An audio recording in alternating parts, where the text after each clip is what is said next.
sana mpenzi mtazamaji wangu unayenifuatilia kwenye channel hii. Kwa majina yangu naitwa Evangelist Mkwele Martin. Usiku wa leo niko hapa mbele yako. Kwanza kabla ya yote nipende kukushukuru wewe ambaye umekuwa ukinifuatilia mara zote na ukanipigia hata na simu kuhitaji maombi ama ukahitaji ushauri wa namna yoyote ile. Mungu akubariki sana. Lakini leo nina neno kwa ajili ya wanandoa waliookoka. Somo langu la leo nataka tuzungumze habari ya siri za kuishinda roho ya uzinzi kwa wanandoa waliookoka. Katika zama hizi tulizo nazo, tuna wanandoa waliookoka wanaomcha Mungu ambao wanasema ni Wakristo, lakini wana changamoto ya uzinzi kwenye ndoa zao. Na wakati mwingine wamejitahidi wao wenyewe siri kwa siri kutafuta namna gani ya kutoka kwenye hiyo changamoto, lakini wameshindwa kwa sababu hawajajua njia zipi za kuweza kujitoa kwenye hiyo changamoto ya uzinzi. Kwa neema ya Mungu amenipa neno kwa ajili yako usiku wa leo, kwa sababu katika kitabu cha Mithali sura ile ya 16 na mstari wa kwanza, maneno ya Mungu yanasema ya kwamba maandalio ya moyo ni ya mwanadamu, lakini jawabu la ulimi latoka kwa Bwana. Inawezekana ulijiandaa kwa muda mrefu kupokea kulingana na maswali ulionayo ya kwamba nitawezaje kutoka kwenye uzinzi huu ikiwa mimi nimeokoka na pia nina mke nyumbani ama nina mume nyumbani. Basi kwa sababu Mungu amesikia kilio chako, leo amenipa namna ambayo ukiitumia itakusaidia kutoka kwenye hiyo hali inayokusumbua, hali ya uzinzi, hali ya kuwa ya kwamba umeokoka halafu una mke ama una mume yuko nyumbani. Hatua ya kwanza, ninyi kama wanandoa mliookoka, wekeni utaratibu kwenye ndoa yenu wa kuhudhuria ibada zenye mafundisho ya kweli ya neno la Mungu pamoja na maombi ya kufunga ya mara kwa mara. Ibada za mafundisho ya kweli pamoja na maombi ya mara kwa mara ya kufunga yanamsaidia Mkristo kutengeneza hofu ya Mungu ndani yake. Hofu ya Mungu ni kama breki kwenye baisikeli, ni kama breki kwenye pikipiki, ni kama breki kwenye gari. Gari inapotaka kuhama njia, pikipiki inapotaka kuhama njia, ama baisikeli inapotaka kuhama njia, breki inaisimamisha chombo hicho kisiende huko. Unapokuwa na hofu ya Mungu ndani, unapotaka kufanya jambo, shetani anapokutumbukizia wazo la kwenda kuzini ama wazo la kwenda kuchepuka, ile hofu ya Mungu inakuzuia kwa kiasi kikubwa, kiasi ambacho unashindwa kwenda kutekeleza kile ambacho kimeingia moyoni mwako. Na hii hofu ya Mungu haipatikani hivi hivi, inapatikana kwa ibada sana na maombi ya kufunga sana.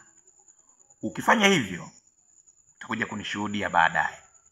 Njia ya pili, imarisheni upendo, umoja, mshikamano baina yenu ninyi wanandoa. Shetani ama ibilisi hawezi kuingia mahali na kupandikiza mbegu ya uzinzi endapo hajapewa mlango wa kuingilia. Sasa upendo ukiondoka katikati ya wanandoa, mmoja anamuona mwenzie hana maana, umoja ukaondoka katikati ya wanandoa, kila mtu anajifanyia mambo yake. Unacheza michezo, pesa unapata, lakini hamshirikishani. Kila mtu ana akaunti yake, kila mtu ana kikoba chake.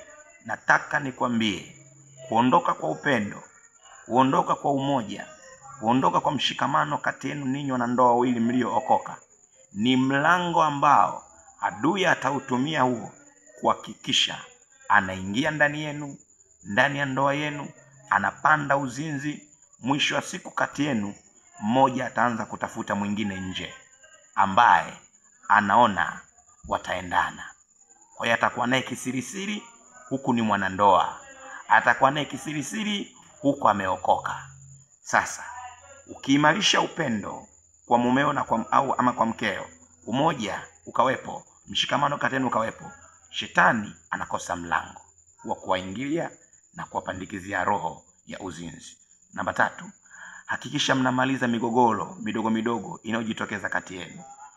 Ndoa yoyote, hata ile uliyoomba kwa Bwana, lazima iwe na migogoro midogo midogo inayoweza kumalizika ninyi wawili. Kwa hiyo usipende kila migogoro inayojitokeza kati yenu basi unafanya uamuzi wa kwenda kuwashirikisha wengine na wengine na wengine na wengine. Mambo mengine jitahidi kuyamaliza, kwa sababu mgogoro unapouacha ndani ya nyumba, baba amenuna, mama naye amenuna, hakuna wa kumbembeleza mwenzie. Hii itafika mahali mmoja kati yenu ataenda kutafuta mtu mwingine nje wa kumbembeleza. Hapo sasa ndio unaanza kuona roho ya uzinzi inaingia kwenye ndoa. Mama anakuwa na mchepuko wake nje wa kumfariji, ama baba naye anakuwa na mchepuko wake nje wa kumfariji. Ndoa hii imevamiwa na roho ya uzinzi. Jambo lingine, epuka kuwa na washauri wengi. Nataka nizungumze nawe mama. Mambo yanayotokea kwenye ndoa yako, sio kila mtu wa kumuomba ushauri. Mambo yanayotokea kwenye ndoa yako wewe baba, sio kila mtu wa kumuomba ushauri. Mambo mengine ni ya kufanya maamuzi kiume. Sio kila mtu wa kumuomba ushauri, kwa sababu hao wengi unaowaomba ushauri hao, sio wote wanapenda kuona ninyi mko wawili. Sio wote wanapenda kuona ninyi mko hapo mlipo. Unapoenda kuomba ushauri, huwezi jua wengine ni maadui. Watautumia mwanya huo, watautumia madhaifu hayo mliowaeleza ya mwenzio kuhakikisha mmoja kati yenu anatekwa kwenye uzinzi. Ndio unaanza kuona sasa baba ameacha mke, amepata kadogodogo pembeni ambako kale alipokuwa anapeleka ushauri kamsaidie. Utaanza kuona mama naye ameacha mume wake, ameanza kupata kabenteni pembeni kale alikuwa anakapelekea ushauri kamsaidie kuhusu ndoa yake. Sasa epuka kuwa na washauri wengi, ili shetani asipate mlango wa kupandikiza uzinzi katikati yenu. Jambo lingine, hakikisha kila mmoja kati yenu anasimamia majukumu yake vizuri. Wewe ni baba, hakikisha unatunza familia, ili mama apate nafasi, apate muda wa kutosha wa kukuhudumia kwenye majukumu yako unayoyahitaji. Na wewe mama, hakikisha unalea familia, unamhudumia na baba. Epuka sana kukwepa majukumu yako kama mwanandoa. Utasababisha mmoja akatafute mwingine pembeni wa kuweza kukidhi uhitaji alionao. Jambo lingine, yamkini wewe ni mtumishi wa Mungu, mchungaji, na una kundi la watu unalolisimamia. Epuka sana kukaa na wanawake na mabinti kusikiliza shida zao kuanzia asubuhi mpaka jioni. Utaathirika kisaikolojia. Mwisho wa siku utajikuta sasa unaanza kutumatuma vimeseji usiku vya kuchati nao. Utadondokea kwenye uzinzi. Tengeneza watu, wafundishe, wape majukumu, wapange kwenye zamu zao. Alafu mambo yale mengine magumu walioyashindwa wakuletee wewe, ili wewe upate nafasi, upate na muda wa kukaa na mkeo, wa kukaa na familia yako. Ukifanya hivi utanishukuru baadaye. Namba zangu za simu ni 0788 17 12 38. Endapo una jambo lolote lile, ama ushauri ama maombi, karibu tuzungumze. Kwa majina yangu naitwa Evangelist Mpwele Martin. Asante sana.